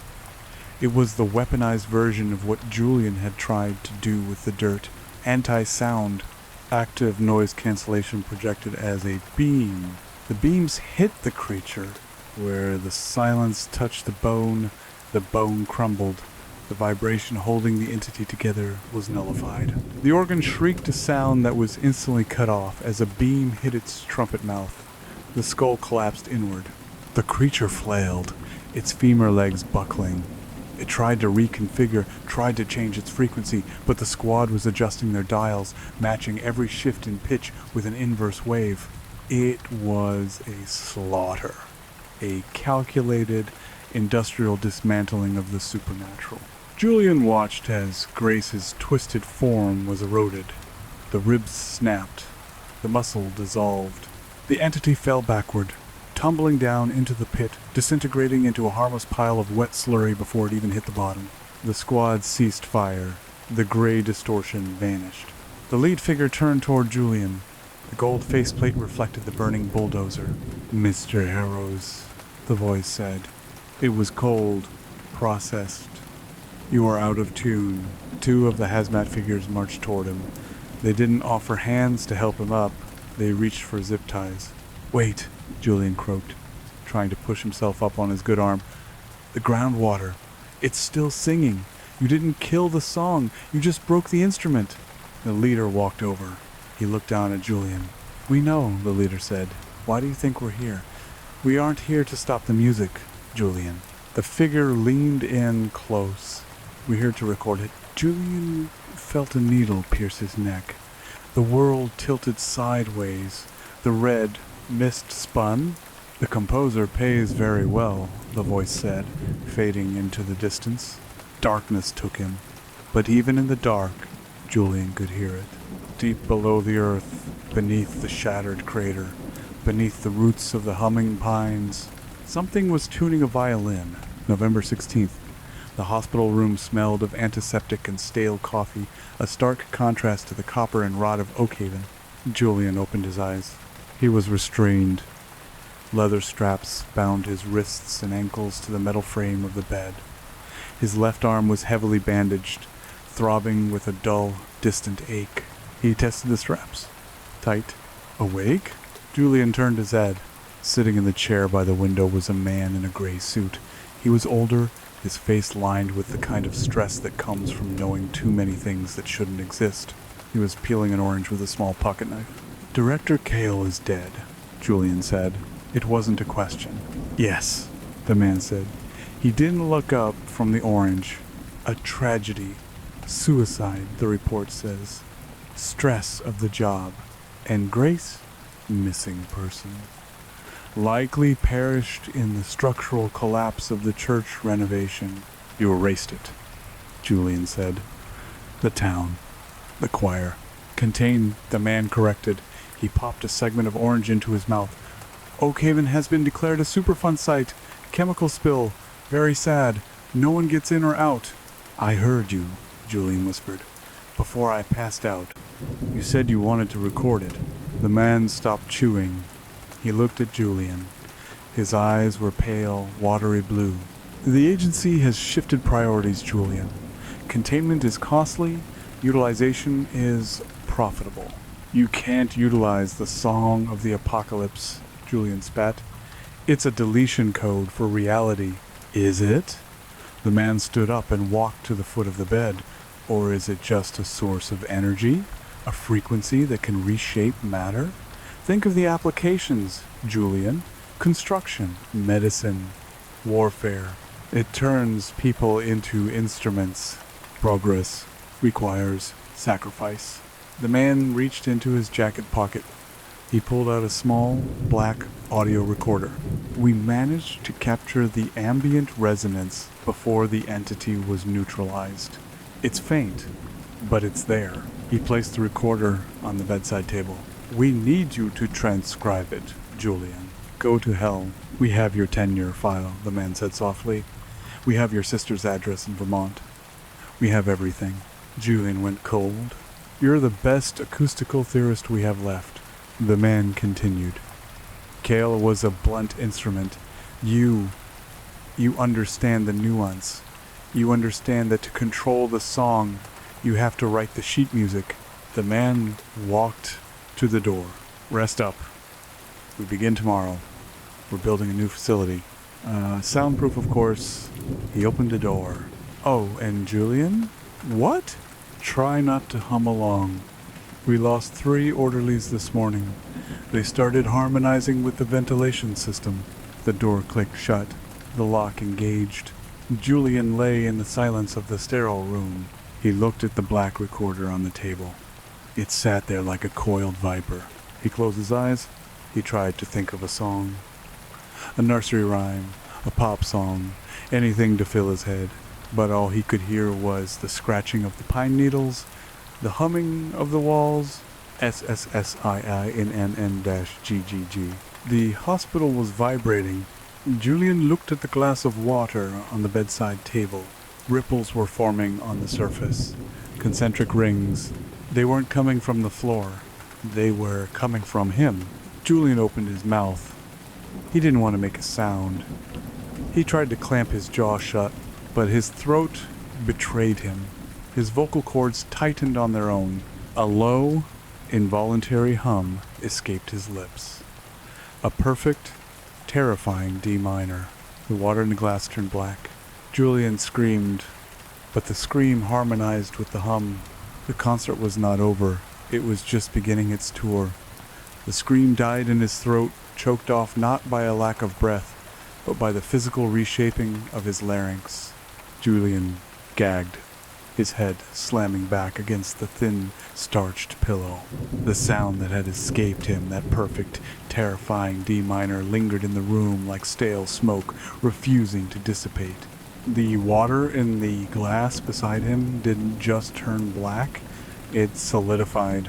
The vibration had rearranged the molecular structure, forcing the liquid into a dense, obsidian-like sludge that defied gravity, crawling up the sides of the tumbler until the glass could no longer withstand the internal pressure. Crack. The tumbler shattered. Shards of glass didn't fall outward. They were sucked into the black mass, consumed by the anomaly. Julian clamped his jaw shut, grinding his teeth until the enamel groaned.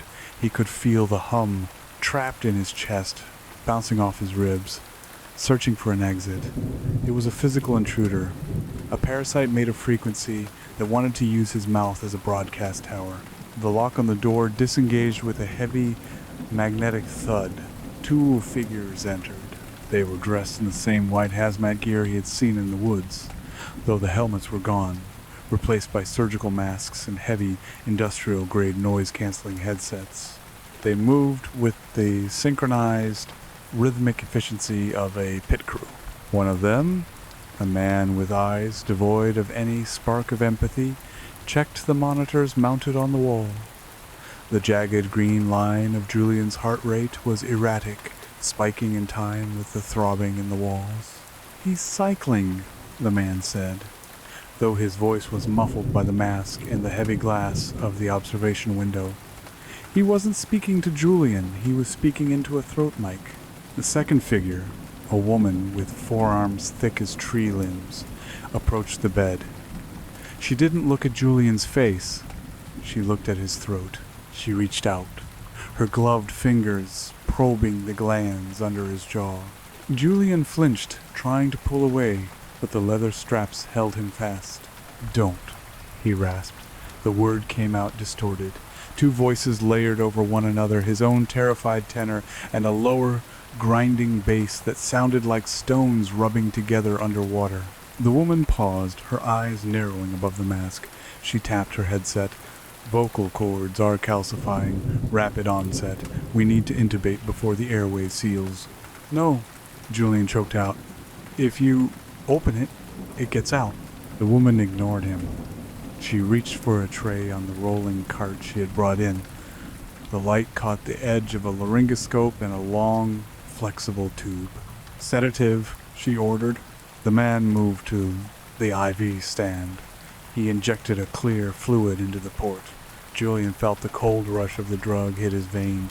He waited for the darkness, for the blessed numbness that would stop the vibration in his bones. It didn't come. Instead, the world sharpened. The hum in the walls got louder. The buzz of the fluorescent lights overhead shifted pitch, tuning itself to the frequency of the drug entering his bloodstream. The chemical compound wasn't putting him to sleep. It was acting as a conductor. "Wrong key," Julian whispered, his eyes widening. "It's the wrong key." The man at the IV stand frowned, tapping the plastic bag. "Heart rate is elevating. 180. 200. "He's metabolizing it into acoustic energy," the woman said, her voice rising in panic. She grabbed the laryngoscope. "Hold his head." The man clamped his hands over Julian's forehead. The grip was iron. Julian tried to keep his mouth shut, but his body was betraying him. The muscles in his jaw spasmed. The hum in his chest pushed upward, a geyser of sound pressure. The woman forced the metal blade of the scope between his teeth. Clack.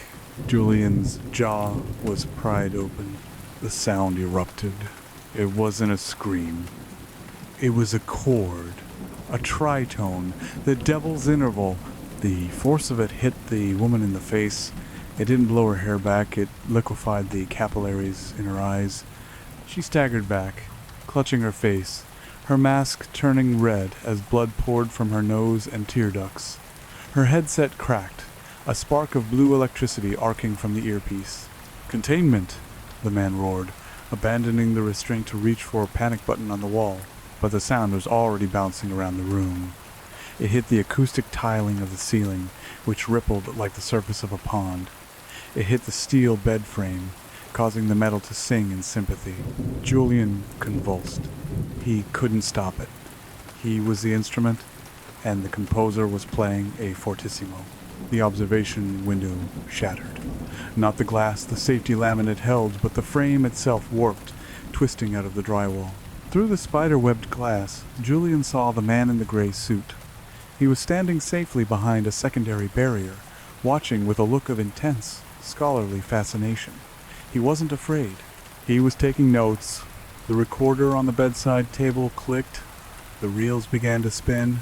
It wasn't playing. It was recording. Julian realized with a jolt of horror that this was the test. They hadn't tried to sedate him to keep him quiet. They had injected him with a catalyst to see how loud he could get. "Stop," Julian gurgled, the laryngoscope still wedged in his mouth. The woman on the floor was seizing. Her limbs thrashed in a rhythm that matched the strobe-like flickering of the lights. She was harmonizing. The man who had triggered the alarm grabbed a syringe from the cart, something with a red label. He lunged at Julian, jamming the needle into his thigh through the blanket. "Kill switch!" the man shouted. This time, the chemistry worked. A wave of ice crashed through Julian's nervous system. The fire in his nerves was doused. The vibration in his chest sputtered and died. His jaw went slack. The laryngoscope fell onto his chest with a wet thud. Silence rushed back into the room, heavy and suffocating. The woman on the floor stopped seizing. She lay still, her breathing ragged, wet with blood. Julian gasped for air, his throat feeling like it had been scrubbed with steel wool. He looked at the window. The man in the gray suit nodded once, then tapped the glass. He pointed to the recorder. "Phase 1 complete?" The gesture seemed to say. Julian let his head loll to the side. He looked at the black lump on the bedside table that used to be a glass of water. It was vibrating slightly, responding to a sound that was no longer audible to human ears. "You can't," Julian whispered to the empty air. "You can't score this." But as he closed his eyes, drifting into the chemical void, he saw the sheet music behind his eyelids. The staff wasn't made of lines, it was made of veins. The notes weren't ink, they were holes. And the melody was catchy. November 20th, 4 days had passed, or maybe 4 years. Time was difficult to track when the windows were painted over and the lights never turned off. Julian sat at a metal desk in a room that looked more like a recording studio than a prison cell. The walls were lined with hexagonal foam wedges, anechoic cladding designed to absorb every decibel. The silence here was absolute, almost deafening. It pressed against his eardrums. A physical weight. His restraints were gone. replaced by a silver bracelet on his right wrist. It hummed faintly a dampening field, he guessed. Whenever he tried to hum, the bracelet delivered a shock that reset his vagus nerve. On the desk in front of him lay a stack of manuscript paper, a fountain pen, and the black audio recorder. "Begin with the prelude," the intercom voice said. It wasn't the man in the gray suit. It was a technician, bored and distant. Julian picked up the pen. His hand trembled. The blackened spiral scar on his left arm itched beneath the bandages. He pressed play on the recorder. Static. Then, beneath the white noise, a sound. Thump, hiss, click. It sounded like a radiator settling in an old house. But Julian knew better. He listened deeper. He let his mind drift back to the pit in Oakhaven, to the smell of bone dust and ozone. He heard the interval, a microtonal slide between F and F sharp. He put the pen to the paper. He didn't write notes. Traditional notation was insufficient. The Western 12-tone scale was a cage, and this music was the beast pacing outside it. Instead, he drew shapes. A jagged line for the bone pipe's cry. A spiral for the twisting of the spine. A cluster of dense, chaotic dots for the sound of the red mist descending. As he drew, the silence in the room began to thin. He could hear the ink drying on the page. It sounded like a scream shrinking into the distance. He worked for hours. He didn't look up. He was deciphering the language of the dead. "Measure 12, he muttered to himself. The cadence is wrong. It doesn't resolve. It expands. He scratched out a symbol and replaced it with a heavy, downward stroke that tore the paper. Knock, knock. Julian jumped. The sound was impossibly loud in the dead room. The heavy steel door swung open. The man in the gray suit walked in. He was holding a tablet computer. He looked pleased. Excellent progress, Julian. The acoustics lab is already synthesizing the first stanza based on your transcription. Julian stared at him, his eyes red-rimmed. You're building it. We are replicating it, the man corrected. Controlled environment. We have a test subject prepared. Julian felt a cold pit open in his stomach. A subject? A volunteer from the corrections department. A man with nothing to lose. The man swiped on the tablet and turned it toward Julian. The screen showed a live feed from another room, a concrete cube. A man in an orange jumpsuit sat strapped to a chair in the center. Speakers were arranged around him in a circle, pointing inward. We're going to play the first 3 bars, the man said, just to test the fidelity of your translation. Don't, Julian said, standing up. The chair screeched against the floor. He'll explode or worse. That is why we observe. The man tapped the screen. Initiate playback. No. Julian lunged for the tablet. The silver bracelet on his wrist flared hot.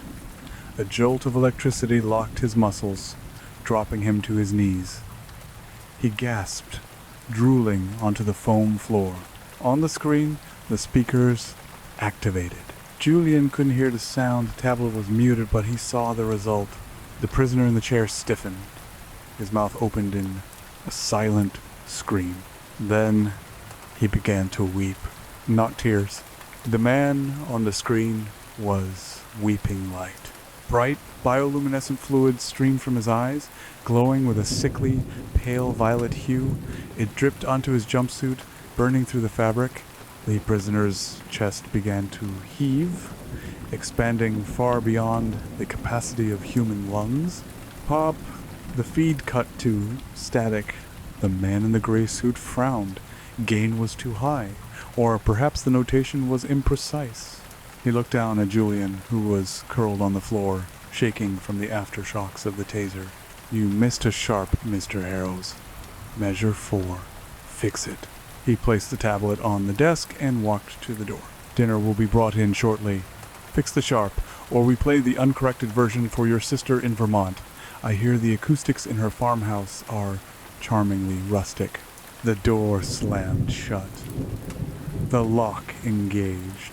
Julian lay on the floor, staring at the manuscript paper on the desk above him. The ink seemed to be moving, the symbols crawling across the page like insects seeking a hiding place. He dragged himself up. He grabbed the pen. He looked at the recorder. "You want a song?" he whispered, his voice cracking. "I'll write you a symphony." He didn't fix the sharp in measure 4. Instead, he added a new symbol to the margin, a symbol he had seen etched into the granite beneath the church, a symbol that didn't mean sound. It meant silence, but not the silence of a quiet room, the silence of a vacuum, the silence of a black hole. If they wanted to open the door, he would make sure they opened it wide enough to let the draft in. He pressed the pen to the paper so hard the nibs snapped. He began to write the bridge. The air in the soundproof room grew cold. His breath misted in front of him. From the speaker of the recorder, a voice whispered. It wasn't the entity from the pit. It was softer, more familiar. "Julian," he froze. Julian tuned the fork. It was Grace, but Grace was dead, consumed, part of the slurry at the bottom of the pit. Julian leaned closer to the recorder. "Grace? I'm in the recording," the whisper came, threading through the static. "I'm part of the track now. Listen to the background noise." Julian pressed the device against his ear. Behind the roar of the bone organ, behind the scream of the bulldozer, there was a choir. "We are trapped in the tape," Grace whispered. "Erase us, please." Julian looked at the magnetic tape spinning in the device. The agency thought they had captured a weapon. They didn't realize they had captured the souls of the choir. "How?" Julian asked. "The inverse wave," Grace said. "Write the anti-hymn. Play it backwards."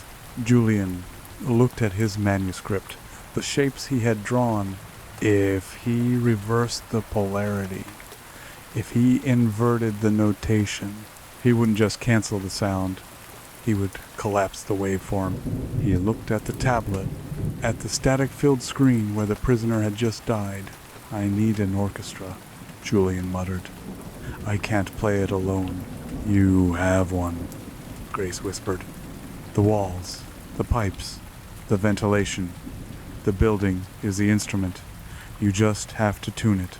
Julian looked at the ceiling, where the hidden ventilation ducts ran. This facility was connected. Every room, every lab, every office shared the same air, the same vibrations. He picked up the broken pen. He dipped the jagged plastic into the inkwell. "November 20th, he said aloud, marking the date at the top of a fresh sheet. "Rehearsal begins."